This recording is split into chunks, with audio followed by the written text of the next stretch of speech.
Hi boys and girls, it's Amy. I thought I'd take the opportunity to read one of my favorite stories to you today and let you know that I'm thinking about you and I miss you and I hope we get to see each other soon. So for today's story, I have Corduroy, one of my favorites. Corduroy was a bear who once lived in a toy department of a big store. Day after day, he waited with all the other animals and dolls for somebody to come along and take him home. The store was always filled with shoppers, buying all sorts of things, but no one seemed to want a small bear in green overalls. Then one morning, a little girl stopped and looked straight into Corduroy's bright eyes. "Oh, Mommy," she said, "look, there's the very bear I've always wanted." "Not today, dear," her mother sighed. "I've spent too much money already. Besides, he doesn't look new. He's lost the button on one of his shoulder straps."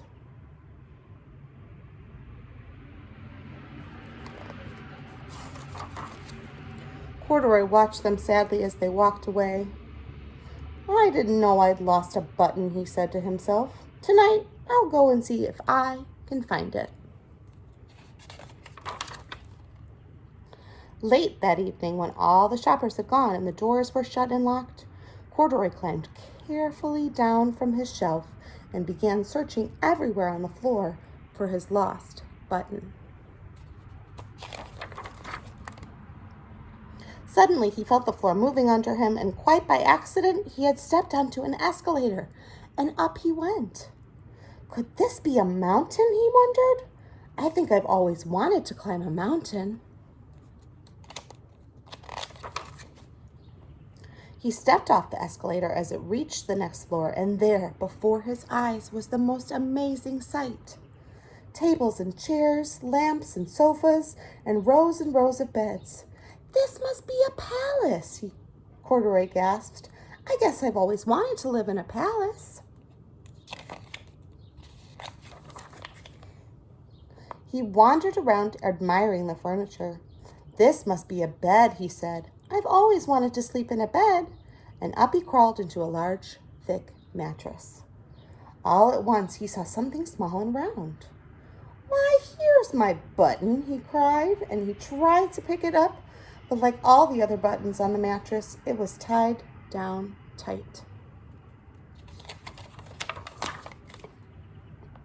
He yanked and pulled with both paws until, pop, off came the button, and off the mattress Corduroy toppled.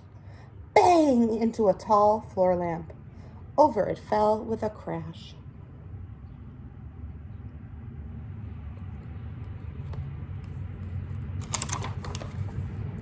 Corduroy didn't know it, but there was someone else awake in the store. The night watchman was doing his rounds on the floor above. Then he heard the crash. He came dashing down the escalator. "Now who in the world did that?" he exclaimed. "Somebody must be hiding around here."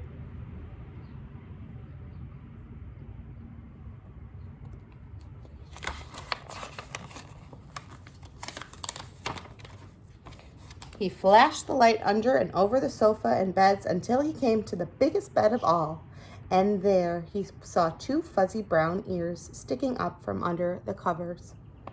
"Hello," he said. "How did you get upstairs?"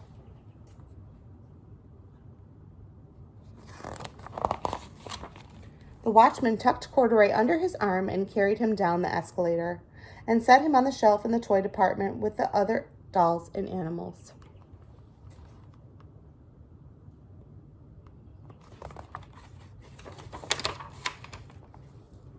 Corduroy was just waking up when the first customer came into the store in the morning, and there, looking at him with a wide, warm smile, was the same little girl he'd only seen the day before. "I'm Lisa," she said, "and you're going to be my very own bear. Last night, I counted what I saved in my piggy bank, and my mother said I could bring you home."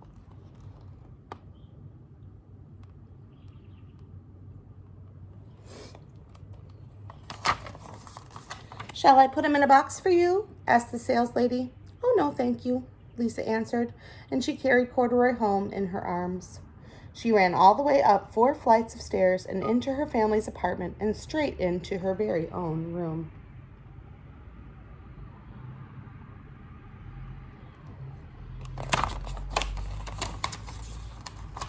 Corduroy blinked. There was a chair and a chest of drawers, and alongside a girl-sized bed stood a little bed just the right size for him. The room was small, nothing like the enormous palace in the department store. "This must be home," he said. "I know I've always wanted a home." Lisa sat down with Corduroy on her lap and began to sew a button on his overalls. "I like you just the way you are," she said, "but you'll be more comfortable with your shoulder straps fastened." "You must be a friend," said Corduroy. "I've always wanted a friend." "Me too," said Lisa. And she gave him a big hug. The end. All right, boys and girls, I hope you're having a fabulous day. Know that your teachers miss you very much, and we'll see each other soon, I hope. Bye.